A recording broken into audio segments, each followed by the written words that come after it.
Gonna start out on a high note, right? New soundboard. Think I got it figured out. The battery dies pretty quickly on the Bluetooth connection.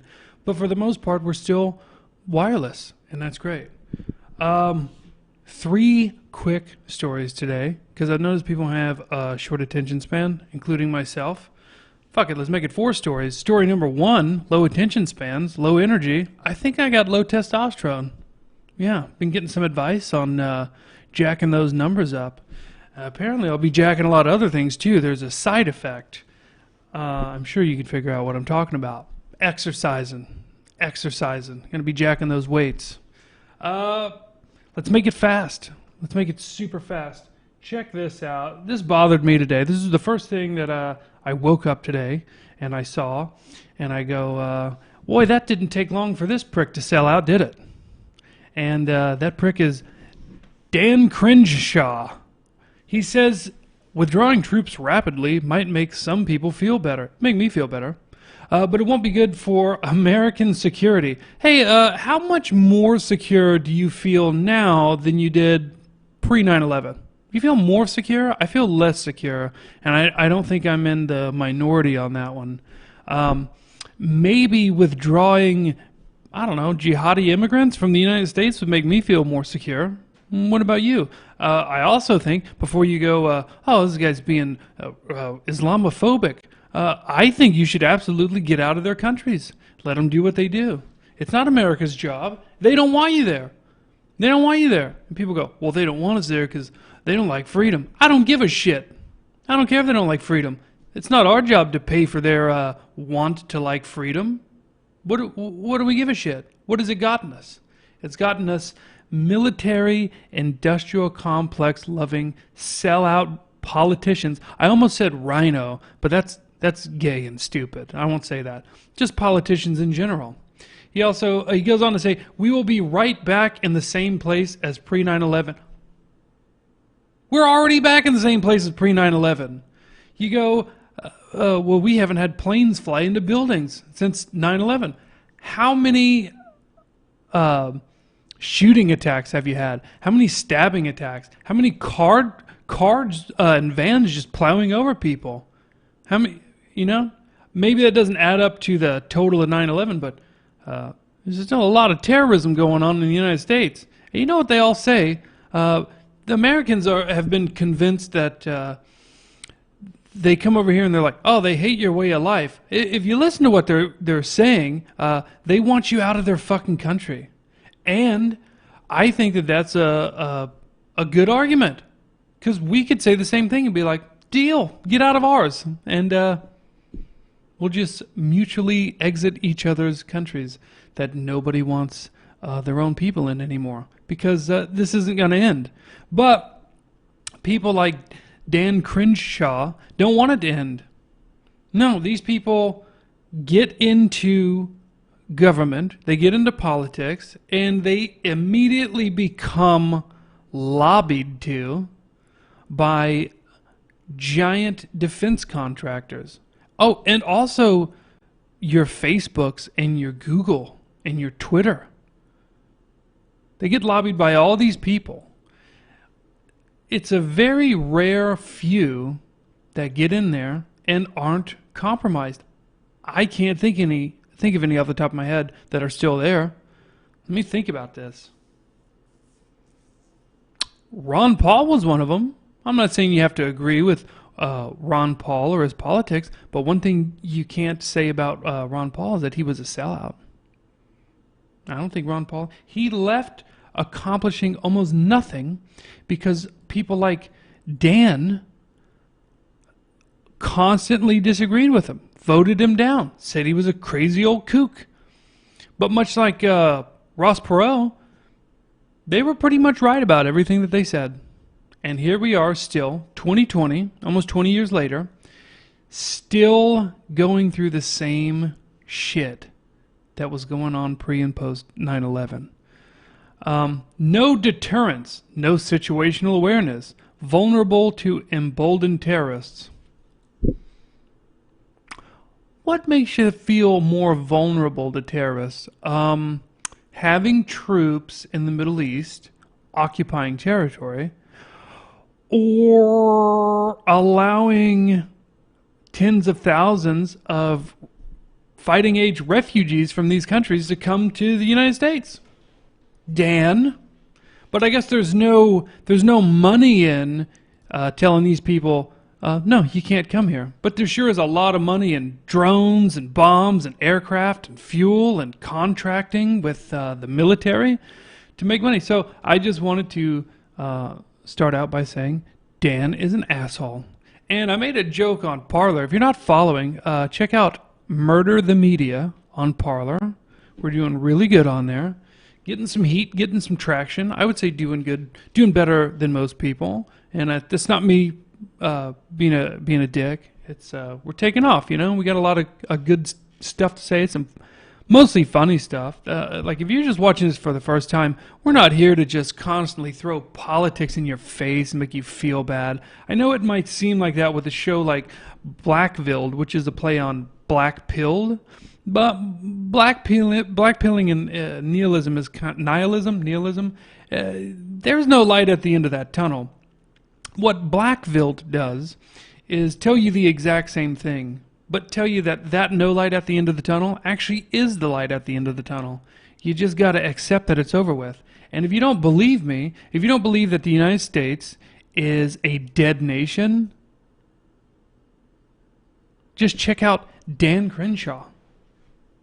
It did not take him long to sell out, you got to admit. He got some fame from Pete Davidson when he made fun of his eye, and everybody was outraged. They go, "You just made fun of a veteran losing his eye." Then Dan parlayed that into becoming semi-popular, and people go, "Oh, well, he went to SNL and he confronted Pete Davidson and they laughed about it. Davidson apologized." He's a good guy. He's a stand-up guy. He's also wanting your troops to stay in foreign countries to be murdered by people. Okay? These are not nice people. These are what you call sellouts. I would really like to dig into who lobbies this guy, what all he approves, you know, what he votes for as far as war goes. Enemy spotted. Exactly. So no more of this guy. I didn't like what happened with Pete Davidson and SNL. Mostly because I just thought it wasn't funny. Like most of SNL. Like all of SNL now. It's very rare. Like, isn't that show an hour and 30 minutes? I don't know. I haven't watched an episode in a very long time. But if you go from time to... If you look at the time of the show to the laugh ratio, it's fucking bad. It's bad. So I'm going to move on from Dan now. But I would just like to say he failed. Next thing we got. We're going to keep rolling here. Got to get through all this stuff. Here we go. This one signals the end here. Pay attention. We've been talking about food sources and pre-programming for a long time on the network, and I think this is the fourth show that we've done as BlackVill'd. By the way, check out my shirt. I keep seeing it. Jesus would have rode a Harley. Welcome to the Christian ride, everybody. Here we go. This one is freaky. Scientists create meat from human cells but claim it's not cannibalism. American scientists have developed a concept for a grow-your-own steak kit using human cells and blood.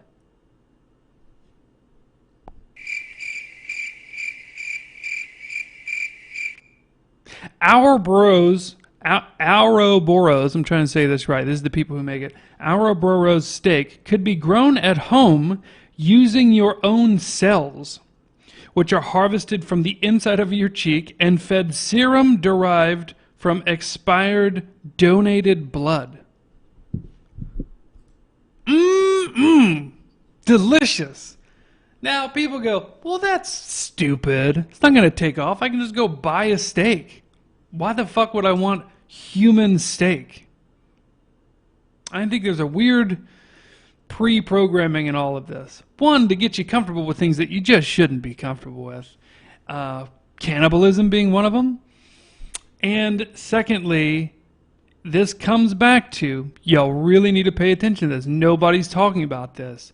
Pay attention to all the new food sources that they're just starting to put out there. This is how pre-programming works. So they're talking about harvesting insects. Can't grow your own steak from your butt. Eat yourself. And they're going to slowly normalize this until people are like, hey, you got any more of those grasshopper burgers? Those are delicious. But really it's not. They're just getting you used to skyrocketing beef prices and poultry prices because certain people at the top think it's not sustainable. So they're going to take it away from you. Or actually, they're not going to take it away from you.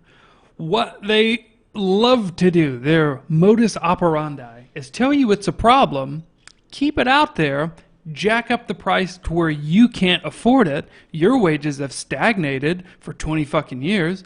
Now you can't even afford hamburger to mix with your macaroni and cheese, which is delicious, by the way.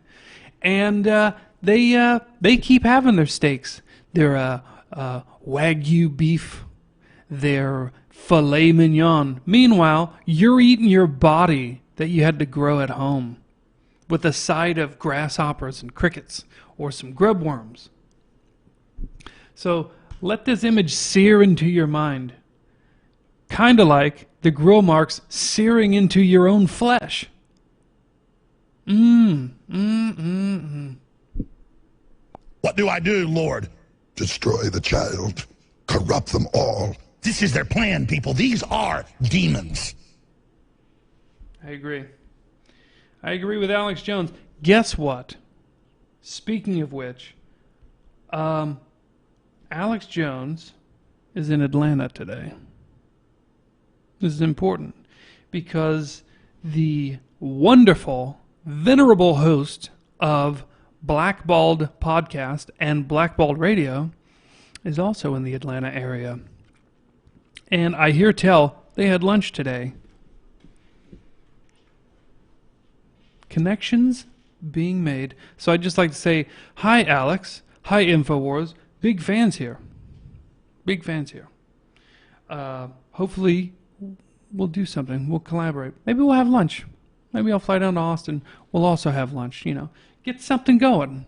I know Alex doesn't want to diversify away from InfoWars. I think he makes a lot of money on those supplements. But throw some people a bone, man. Throw some people a bone. Here we go. Next, I have two mice, so I got to use two hands, and I get confused which one I need to do. I also need to. I don't understand why the camera is this. Why does my hand go off the screen? Fix this. I was supposed to have the intro done by now too. Jesus Christ.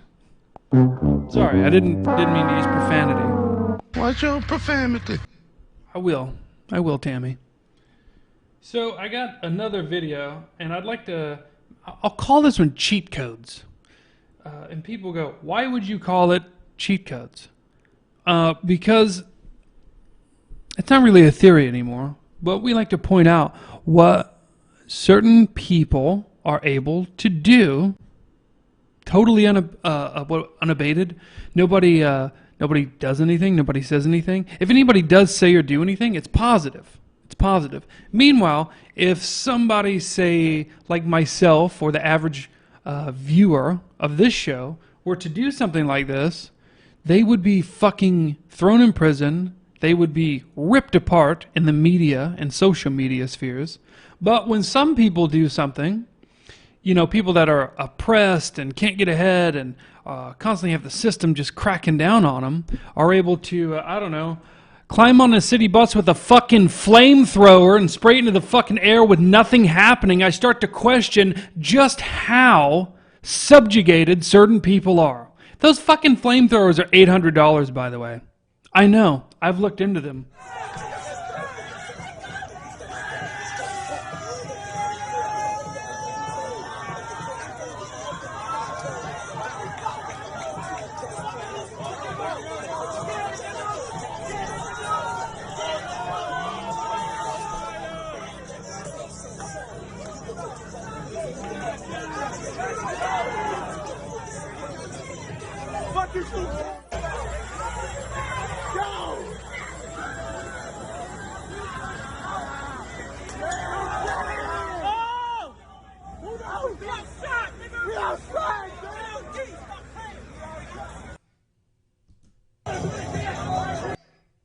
No big deal. No big deal. These are called, I'm not sure what model this guy has, but if you'd like to buy your own flamethrower, it's called, look up XM, like the radio, XM flamethrower. I forget the model numbers, but they have different ones. That looks like the XM Lite model, which, as you can see, still packs a bit of a wallop, as they say. And apparently very safe for the user. I don't know about people around him. But look at the guy. Look at the guy in the food truck. You think he's aware of what's going on? You know, it's a little warm. This is an ice cream truck. I smell burgers. Fuck, man. So anyway, if you want to order one of those, you should. But I shouldn't. I was going to order one for brush clearing, you know? And but I notice when I start talking about things like this, I get a little worried. Fuck, I messed that one up. Hold on. FBI, open up! That's what I'm worried about. That's what I'm worried about. However, if you want to climb on a city bus in the middle of a populated area, spray fucking flames everywhere, yeah, go for it. Well, hold on. Not you. You don't have the cheat codes. So, you can't do that. All right, everybody. Have a wonderful day.